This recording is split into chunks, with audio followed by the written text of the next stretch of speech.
నమస్కారం. వాడి ఇంట్లో దొంగతనం జరిగిందని గ్రహించాడు. దొంగ వచ్చాడు, గోడకు కన్నం వేశాడు.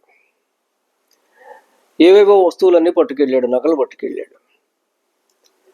ఈ ఇంటి యజమాని గోడ దగ్గరికి వెళ్ళి, కన్నం ఎంత బాగా వేసాడు రా వీడు దొంపదేగా, పోతే పోయినాయి కానీ ఈ కన్నాన్ని చక్కగా శాస్త్రంలో చెప్పినట్టుగా మంచిగా సౌండ్ రాకుండా చక్కగా వేసాడు రా వీడు చోరకళలో ఆరితీరిన వాడరా అని మెచ్చుకున్నాడు అనుకోండి.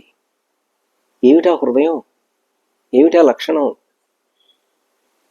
అలాగే ఒక మాస్టర్ పాఠం చెప్తున్నప్పుడు అనవినివిరేటు వడ్డ యురగాంగనయుంవోలి నెయ్యివోయ భగ్గున దరికున్న భీషణ హుతాశనకీలయనంగలేచి అంటూ పారిజాతాపహరణంలో పద్యం చదువుతూ కుంకుమపత్ర భంగ సంజనిత నవీన కాంతి వెదజల్లక గద్గద ఖిన్న కంఠి అయి. ఈ కుంకుమపత్ర భంగ సంజనిత నవీన కాంతి ఏమిటి? కుంకుమ పత్రాలని చింపితే మధ్యలో భంగం చేస్తే వచ్చేటువంటి ఎరుపు, ఆ ఎరుపు ఉందట ఈ బుగ్గల మీద. ఎవరికి? సత్యభామాదేవికి. ఎందుకని? కృష్ణుడి మీద కోపం వచ్చి. ఆ దృశ్యాన్ని మన కళ్ళ ముందు ఆవిష్కరింప చేయగలిగిన వాడే గొప్ప టీచర్. ఆ రసాన్ని పట్టుకోగలిగినటువంటి వాడు, ఆ రసాన్ని మనలో కూడా ప్రవహింపజేయగలిగినటువంటి వాడే గొప్ప టీచర్. రసావిష్కరణ గావించాలి అన్నమాట. అదేవిధంగా కంబరామాయణం చదువుతున్నప్పుడు సూర్యభగవానుడు ముందే దక్షిణ దిక్కుకు వెళ్ళిపోయాడు అని రాస్తాడు. ముందే దక్షిణ దిక్కుకు వెళ్ళిపోవడం ఏమిటి? రాముడు ఎవరు? ఇనకుల తిలకుడు, సూర్యవంశీయుడు. ఈయన బాధపడుతున్నాడు కాబట్టి సీతమ్మను వెదకడానికి సూర్యుడు దక్షిణ దిక్కుగా ప్రయాణం అయ్యాడట. అంటే అది దక్షిణాయనం వచ్చింది అని చెప్పడానికి, దక్షిణాయనం వచ్చిందని చెప్పడానికి అట్లా చెప్తాడు కంబన్. అంటే వర్ష ఋతువుని వర్ణించడానికి అన్నమాట. ఇవన్నీ రసాలు. కావ్యాలు చదువుతున్నప్పుడు ఈ రసాలని పట్టుకోగలగాలి. ఈ కావ్య రసాన్ని గ్రహించేటువంటి నేర్పు ఉండాలి. దీన్నే రసజ్ఞత అంటారు. మనకు భాస్కర శతకంలో పద్యం ఉంది. చదువది ఎంత గల్గిన రసజ్ఞత ఇంచుక చాలకున్నయా చదువు నిరర్థకంబు గుణ సంయుతులెవ్వరు మెచ్చరెచ్చటన్ పదనుగ మంచి కూర నలపాకము చేసిననైన అందు నింపొదగడు నుపులేక రుచి పుట్టగా నేర్చునటయ్య భాస్కరా.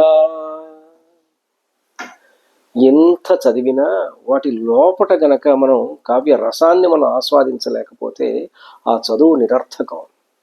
ఎంత మంచి కూరలు చేసినా, ఎంత మంచి వంటకాలు చేసినా అందులో ఉప్పు లేకపోతే ఏముంది?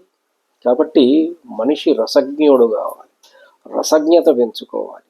ఆ రసజ్ఞత లేకపోతే జీవితం నిరర్థకం. ఇందాక చెప్పామే, అది బహుశా మృచ్ఛకటికం నాటకంలో చారుదత్తుడి ఇంటికి శర్విలకుడు అనేటువంటి దొంగ వచ్చి కన్నం వేసినప్పుడు చారుదత్తుడు ఎంత పద్మదళాకారంగా ఉంది కన్నం అని మెచ్చుకుంటాడు అని అనుకుంటున్నాను నేను. నాకు పూర్తిగా గుర్తులేదు. అది ఆ నాటకం చదివినప్పుడు మన మనసుల్లో అట్లా ముద్రించుకుపోతుంది అన్నమాట. అంత గొప్ప గొప్ప నాటకాలు మన వాళ్ళు రాశారు, గొప్ప గొప్ప రసాలు సృష్టించారు.